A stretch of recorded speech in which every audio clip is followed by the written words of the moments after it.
तो दर्शकों, जाना आपने कि आत्मा क्या है, आत्मा का अर्थ क्या है, मनोवैज्ञानिक दृष्टिकोण क्या है, ज्योतिषीय दृष्टिकोण क्या है, आखिरकार आत्मा का महत्व क्या है। अब मैं गुरुजी से जानना चाहूंगी, गुरुजी परमात्मा क्या है?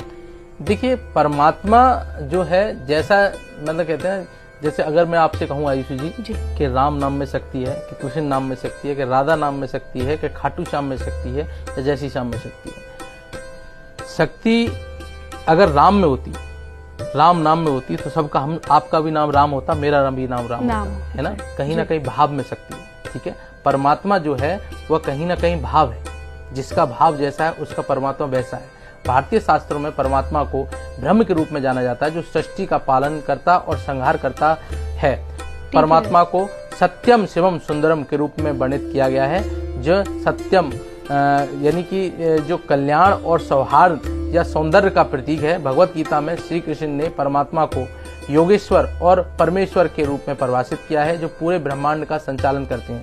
अगर वैज्ञानिक दृष्टिकोण में बात करूं तो विज्ञान परमात्मा की अवधारणा को पूरी तरह से स्वीकार नहीं करता, क्योंकि विज्ञान तर्क, प्रमाण और मापन पर आधारित है। हालांकि आधुनिक भौतिकी, विशेष रूप से क्वांटम भौतिकी में कुछ ऐसे प्रश्न उठाए गए हैं जो परमात्मा की अवधारणा के साथ सामंजस्य स्थापित कर सकते हैं, जैसे कि ब्रह्मांड की उत्पत्ति, सृष्टि का मूल कारण और अनंत ऊर्जा के स्रोत जैसे विषय। कुछ वैज्ञानिक यह मानते हैं कि ब्रह्मांड में एक अनदेखी और अज्ञात शक्ति हो सकती है जो सब कुछ नियंत्रित करती है, जिसे धार्मिक दृष्टिकोण से परमात्मा कहा जा सकता है। अगर मैं ज्योतिषी दृष्टिकोण की बात करूं तो ज्योतिष में परमात्मा की अवधारणा को सूर्य से जोड़ा गया है, जो जीवन जो जीवन का स्रोत और ऊर्जा का केंद्र है। सूर्य को ब्रह्मांड की आत्मा भी कहा जाता है, जो सब कुछ प्रकाशित करती है और जीवन को दिशा देती है। इसके अलावा बृहस्पति यानी गुरु को ज्ञान और धर्म का प्रतीक माना जाता है, जो व्यक्ति को धर्म और सत्य के मार्ग पर चलने के लिए प्रेरित करता है। ज्योतिषीय दृष्टिकोण से ग्रहों की स्थिति और उसकी